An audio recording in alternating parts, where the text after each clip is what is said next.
What's good? I am Yish. This is Yish in your ear.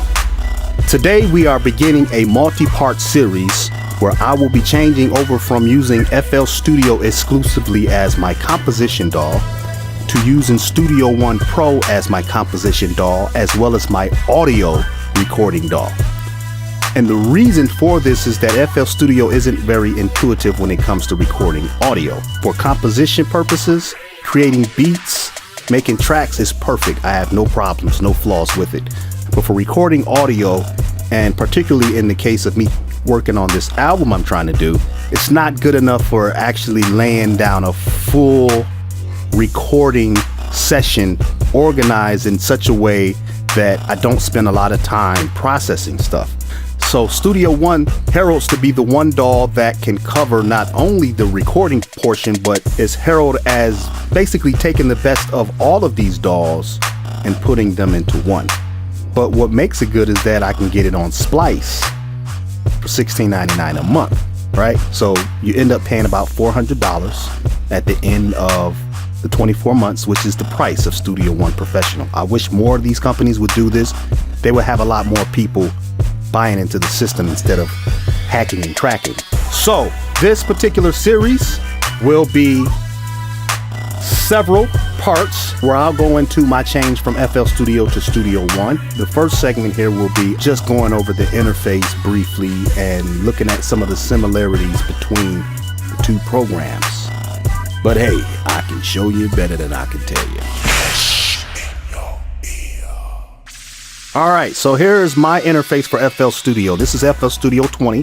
One window interface. This is how I work. Channel rack where all my instruments are. Playlist editor where I can put all of my patterns and audio clips on. The mixer at the bottom. The browser to the right. Grab us a instrument. Drag it over to the channel rack. Hit the record button and we can start recording information, right? No problem. Very simple, very easy, very intuitive. I can drag another one and keep moving. That's simple. That's how quickly you can work in FL Studio. Coming over here to Studio One is actually quite similar. Now, right now we're just showing the arrangement screen. We're not showing everything else. So you have essentially your channel rack or your track section over here to the left. This is where all of your patterns go, or in this case, your actual tracks, including any audio tracks, right? We have a browser over here to the right where we can actually take a look at the instruments and wave files and effects and plugins and all of that stuff. So that's similar in the same vein as FL Studio. Down at the bottom here, we'll click on mix and this shows us our mixer. All right, very simple. We got our master channel over here where we can add plugins and whatnot to it.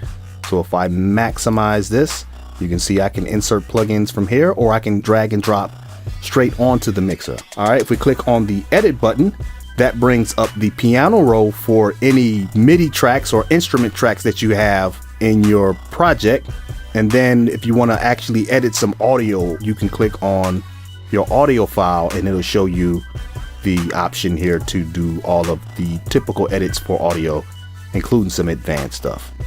All right, so I mean, it's pretty simple, right? I can go over here, I can grab an instrument, let's say PreSonus Impact, drag and drop.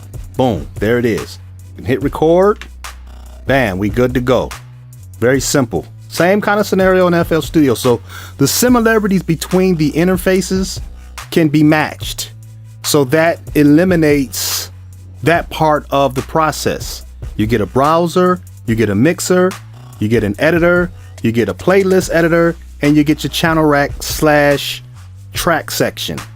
That keeps these two at the same working pace. Where things change, of course, is the much more involved options within Studio One that separates it from FL Studio. But the premise of changing over from FL Studio to Studio One so far seems it's going to be pretty easy.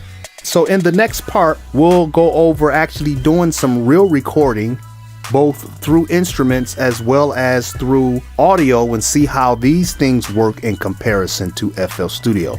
Until then, make sure you hit that subscribe button. If you've enjoyed these videos, make sure that you share them as much as possible. Hit the like button, try not to hit that dislike, and I'll see you folks on part 2. You've been watching Yish in your ear.